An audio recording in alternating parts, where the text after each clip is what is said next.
Hope everyone's doing well. Thank you for all your hard work as we head into and are moving into the middle really of our second semester. I want to congratulate all the individuals, all the teachers who were selected as Teachers of the Year at their campus. We have a new process this year. I think it's a really great process that engages a lot more individuals in picking the Teachers of the Year within the system. And I just want to congratulate everyone on the campuses across the system who were selected as Teachers of the Year. Here's a process where we take everyone who was selected on the individual campus. We'll then eventually designate in an Employee Service Awards. We will announce our elementary and secondary Teachers of the Year for the system, and they'll compete in the Region 4 and possibly in the state competition for Teacher of the Year. So it's just, again, just an honor for all of you who were selected, recognized by your peers, by the community, by everyone within our system of all your hard work and your dedication to the kids in Spring Branch. Again, congratulations to our 2014-2015 Teachers of the Year. I'd like to give everyone an update on the legislative session. We're in February now, so we're moving into the session. We have new leadership because of our election in November. We also now have our leaders designated within our committees. The committee assignments are all out. So we're moving full steam ahead with the legislative session. As you know, the Texas legislature meets once every 2 years. They meet for basically 5 months. And so they have a lot of work to do between now and the end of May to make some critical decisions for the state of Texas.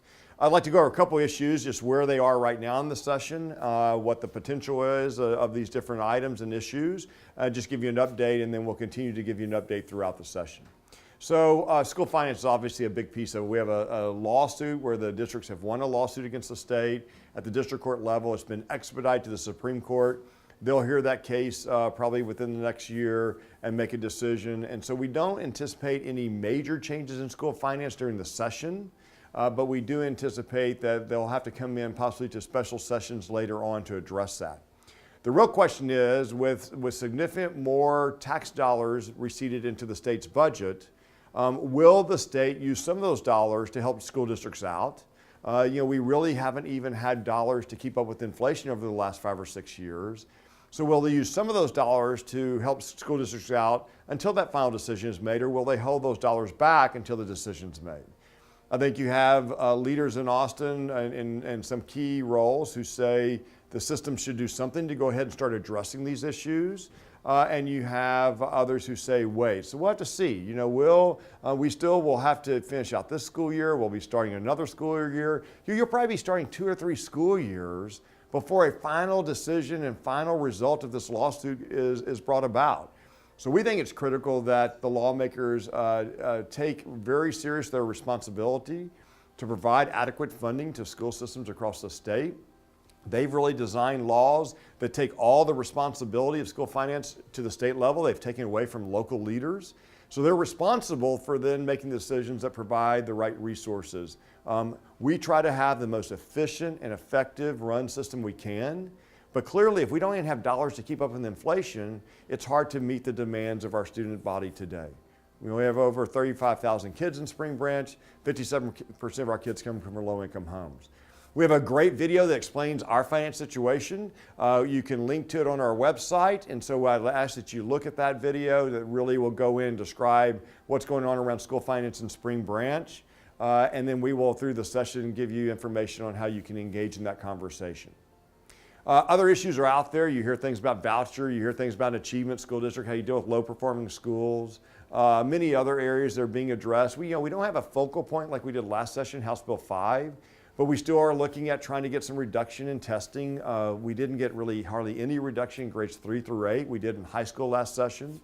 We'd like to decrease the high stakes aspect around testing. Testing should really be about informing parents and the community and schools about kids' progress and how we can continue to improve progress. So we really want to focus on that this session and continue to focus on those areas.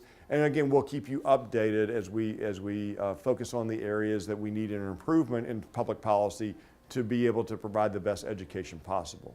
Again, please pay attention to our website. It has great information. We'll continuously update as we go through the session.